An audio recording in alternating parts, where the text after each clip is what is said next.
айдас ба сургамж толилуулж байна.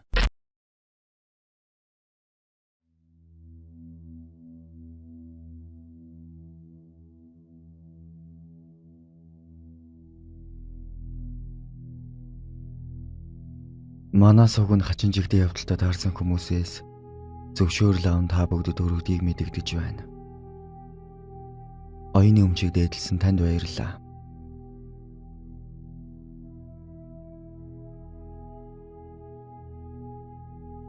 Та бүхэнд өөр тохиолдсон зүйлсийг хуваалцгаар шийдлээ. Энэ жилийн 100 гинэтл 20 оны 11 сард өнгөрсөн их чигээ зүүдлэв. Тухайн үедээ буян гуугаад байгаа юм байна да. Гээд майны өрөөл уншуулж амжилтгүй явлаа. Гэтэл сарын дараа ахаад зүүдлэгдэв. Би нэрээ өрөөл уншуулна гэж байсан штэ. Гээд бас л мартагдав. Тэгтэл 14 хоногийн дараагаас их сонин юмнууд зүүдлээд би манч муудаад эхэллээ. Танихгүй нэг охиндоо харанхуй орцсон тунд хоёр юмнаас цухтааж байгаад баригдана. Ахынхаа модон ойл ортол бүү нойтон мах уутан тэгээд үүжилчихсэн. Тэр нь нийл цус болчихсон. Хараад гартал талигач гэрээ цэвэрлжсэн сууж байх жишээний. Зүүд болгонд л хүмүүсийн ярьж байгаа, талигачийн хэлж байгаа үгнүүд нэг л ёозгүй болоод эхэллээ. Тэр зүүд нь болсон явдал сэрхэж игнээсээ болсон мэт мэдрэгддэг болов. Нойл руу ороход өлгөөтэй махнуудын нэгэнд нь толгоогоо зохиход ямар байсан ч мэдрэгдээд эхэллээ. Тэр үед л ганц майны өрөөл уншуулад болчих юм биш байна гэдгийг ойлгож ээждээ хэлсэн. Тэгсэн ээж таньдаг лам дээрээ дагуулад очлоо. Уг нь манай аав бөө юм байгаа. Гэхдээ салжчихсан хол байдаг. Ээжийн тал шарын шашинтай учраас за тэгэлгээд оцсон юм. Тэр лам хэлэхдээ хард орсон зүудний дайрлага дайрсан байна. Талигч ихч чинь хорогдчихж гээд маргааш манад ирэхээр боллоо. Маргааш нь лам ирж энэ гэрээ чинь бараг талан талигчийн иргэсэл байна. Бүгдийг нь шатаа. Тэгээ бөөрөөс л гэж боо. Лүүжин тавь. Гээд миний заслыг хийж өгчхөөд хідэн чулууг шившиж өгөө зүүглээ. Би ч нөгөө чулууг нь авч зүүлээ.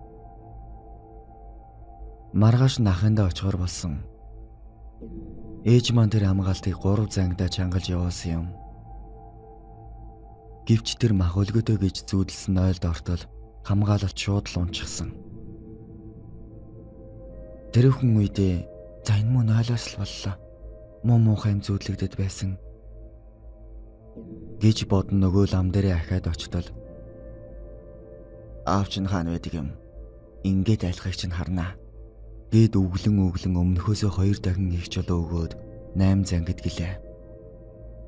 Би ч хийснээр нь хийж үүнээс хойш нам унтдаг боллоо. Гэтэл 4 өдрийн өмнөхөн гинэтл орой унтаж байгаас ирчихв. Сэрэд хартал яг миний дээрээс нэг юм хараа зогсож байлаа. Царай нь харагдахгүй сүйтгэнсэн нэг тийм юм. Яалтчгүй харанхууд ялгарч харагдаж байлаа. Утасныхаа гэрлийг асаагаа тартал юу ч харагдсангүй. Тэгээд буцаад унтаад өгсөн. Унтаад бараг цаг болсон үгүй юу? Хэсэг хугацааны дараа ахаад л сэрчихлээ. Гэтэл өнөөх чинь дээрээс тонгоочсон илүү ойрхон намайг ажиглан зогсож байлаа. Сандарсандаа гэрлээ аваад тусгатал бас л юуч байсангүй. Тэр үед л би хийм арчлаа гэдгээ мэдэж хүнчлөө дээгүүрээ бүтээж ихтэйд өөрийгөө тайвшруулах гэж нөгөөдгөө харааж өглөө. Дораарай амт. Хүнч тайван унтуулчихгүй. Гээд л өглөж өгөө. Уг нь би чинь бас хөөх юм тасчихсан байсан. Миний мэлмий нээгдэж юм хард сонсоод байдаг юм л да. Тэгж хэвдэж байгаа л унтчихсан. Өглөө нь харин ямар ч унтсан шинжгүй ядарчихсан амьтан ээжид хэлтэл. За боли, аавтаа чи нэрээ гэлээ. Өдөр аав маань залгаж харсан болгоныг минь тодруулж асуугаад ээжид нэг хүний дугаар өгөөд тэнд очиод үзүүлчих гэлээ. Ээж маань тэр хүн лүү залгаж ярьсан ч нийт өдрөөс найшгүй завгүй гэд халгаасангүй. Би тэр юмыг харснаас хойш шинжүү унтаагүй мэд ядарч зэрээд оройн яаж унтнаа харчихгүй юмсан гээд л унтана.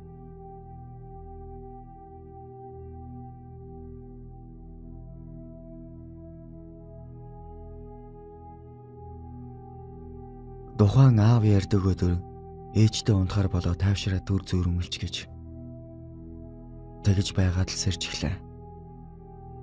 Тэгтэл ээж аавтаа уцаар ярьж байна.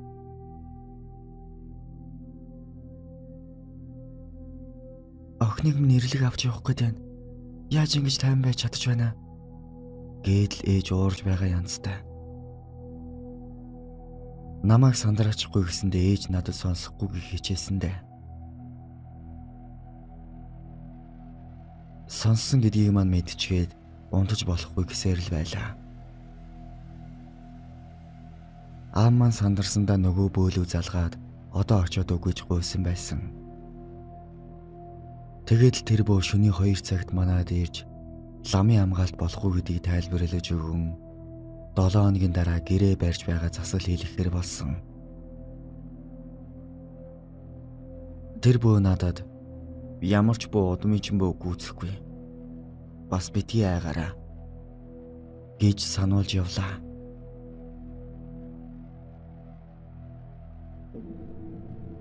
Тэр шөндөө маргааш өдрөнгөөл нэг өдөр бүтэн унтчихсан. Яг л өчнөө өдөр нойргүй онцгсон юм шиг л ядарчихсан байлаа. Өглөөний жаав дээрээ очиж гэхэд би дуртай нарахгүй заа гэлээ. Өдөржин явах бэлтгэлээ хангаад оройхон усанд орж хувцаа баглах болтол яагаад ч юм нам унтаад өгсөн. Тэгээд шөнийн 2 цагийн үед сэрэхэд дүүс ирэн байсан юм. Тэгэхээр нь санаа амар усандаа орж хувцаа багалжгаад унтахаар хэвтэв. Үнэндээ л нүдэн аних бүрд элбэг юм үзэгдээд нойр өрсөнгүй. Намайг мэлмигээ алахгүй бол болохгүй л гэсэн. Уг нь би аминдаа хаалгаад л байдаг. Тийм амархан буцаад нээгддэг юм байх таа гэд гайхаад л сууж байна.